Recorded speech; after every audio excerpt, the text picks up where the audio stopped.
Thank you, Laurie. I wish to express my appreciation and thanks to EBRI for selecting me as the 2018 Lillywhite Award recipient.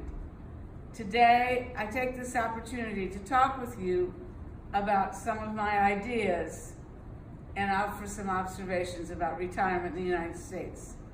I've been writing and researching about retirement and financial security for more than 50 years, with much of that work connected to the Society of Actuaries, where I volunteered extensively for many years.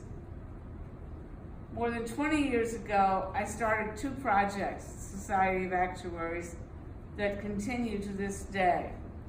First, I worked to build bridges with other organizations connected with research and education in retirement, and to see if we could establish joint projects that met our common interest.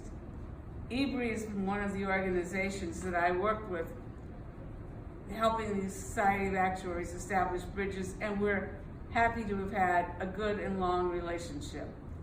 The second project was the beginning of the work on post-retirement risks, and the Society of Actuaries now has a very established research program on post-retirement risks with many different projects. I'm very proud of that program and feel that it's added insights to the entire retirement community. At this point, I want to shift to thinking about the retirement system today and in the future, and policy. Retirement policy sets the stage for the retirement system. The system and the participants have changed drastically, but there hasn't been a total systematic review of policy for many years, even though some of the things that have happened are a major decline in defined benefit, with defined benefit nearly phased out in the United States and in some other countries as well, together with a big growth in defined contribution plans, but often with a lower benefit level. Employer-sponsored retiree health benefits have nearly disappeared, and for many years they were the other half of the picture. But think about this in the context of low financial literacy in the United States, and many people who simply don't have the capability to deal effectively with their defined contribution plans and figure out how much to save. Technology has made self-service in many benefit administration areas feasible, but that doesn't help people with poor financial literacy and poor computer skills. Lifespans are increasing dramatically, but we've failed to adjust retirement ages. And we've also had demographic and other life changes. But today we're concerned because college costs have risen so much, and that's been a barrier to people saving for retirement because they're still paying off their student loans as they get into midlife. We see also big disparities in earnings. All of this leads to a situation where the population has more responsibility for their own financial security, but many people aren't really well equipped to deal with it.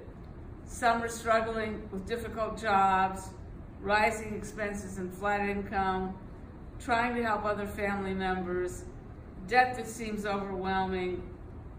So we need a good and comprehensive reevaluation of policy. Some of the concerns that I feel should be addressed are the amount of risk that the individual must bear. I feel for many it's too much today. How to provide for people without access to a current employer-sponsored retirement program. While people have access to individual retirement accounts, many don't use them. The link between disability and retirement security in a defined contribution world. Retirement ages that are not sustainable in an aging society.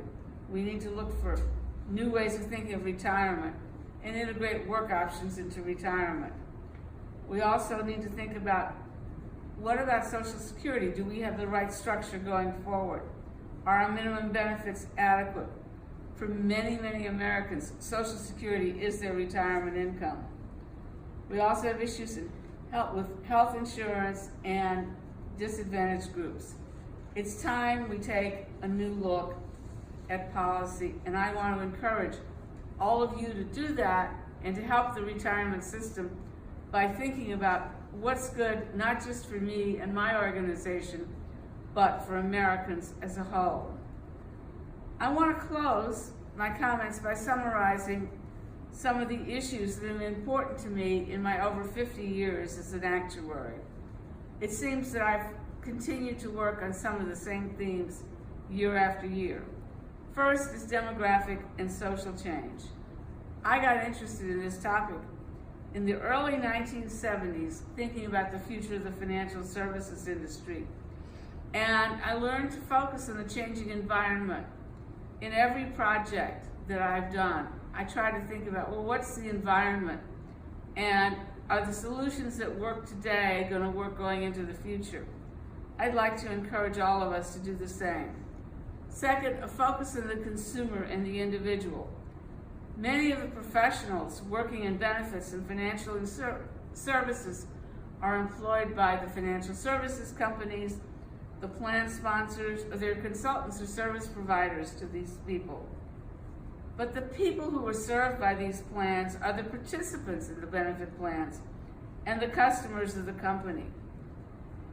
Unfortunately, sometimes the people offering the financial arrangements and the consumers do not have the same interests. We need to be thinking about the question of how do we meet the needs of consumers. My work in this focus started long ago. The first paper I wrote in 1974 was titled Consumerism and the Compensation of the Life Insurance Agent. It also showed that I was willing to speak out on controversial topics. The Society of Actuaries work in the Committee on Post-Retirement Needs and Risks is primarily focused on the individual. The next theme is the aging society and creating better work options for older Americans. I've seen huge demographic changes, including longer lives and longer periods of retirement. I've been focusing on phased retirement for over 25 years, but while I find that many people are really interested in this topic, that few organizations are supporting it very well. I have a recent paper, Reboot, Rewire, or Retire, that tells my story in that regard, and much more detail about these remarks is to be found in an EBRI published blog. Two more themes that I'd like to mention are the family and retirement security. The Society of Actuaries research that I've been working on demonstrates that the family is an important part of retirement security. And when people get to older ages and need help, the family, in fact, often steps up, particularly with hands-on help rather than financial help. We don't think adequately about where the family fits in and how it fits in. This also leaves us with a question of what are we going to do about people without family? The last theme I want to mention is disability and retirement security. About 10 years ago, I realized that while defined benefit plans offered built-in disability protection most of the time, so that benefit accruals would continue when people were long-term disabled, this protection had just been lost in defined contribution plans. I've been on a campaign to get more people to pay attention to this issue. So I'd like to encourage all of you to also work to improve retirement security in the U.S. That's been my passion. So I challenge you to the following. Don't automatically accept what we believe. Look at facts to understand the reality. For example, EBRI's analysis of the health and retirement study data provides many insights about spending into retirement. I encourage more use of this data to learn how people are doing. Possible areas for study include income patterns, asset development, spending, work in retirement, etc. And I think we can all learn from this and other work, but we need to pay attention to what people actually do, not just what we think they should. Revisit risk sharing and distribution in today's economy. More and more risk has been shifted to individuals and away from employee benefit plans. With a move away from defined benefit retiree health, employers have shifted longevity risk, inflation risk, and investment risk, health care risk, and disability risk to employees. And this risk will continue to grow as old plans phase out. It's time to reevaluate whether the current level of risk sharing works for all parties and seek innovative new ways to deal with risk. And lastly, respond better to the aging society. We are living longer, and periods of retirement have grown dramatically over the last 50 years. As the age distribution of the population is changing, longer periods of work are important to society as a whole, businesses and individuals. Institutional and policy support for longer work are lacking. It's time to facilitate better work options for older people and better policy support for many areas of support for older people. Some of the issues to be studied include retirement ages, phased retirement, Medicare secondary rules, contractor rules, employee benefit rules, and more. As we think about all this, remember, they should be tied together with a general focus on retirement policy.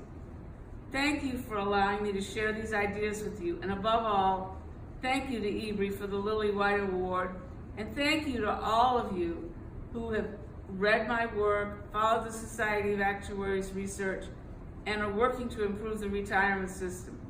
This is a great honor, and I feel very humbled by it. Thank you.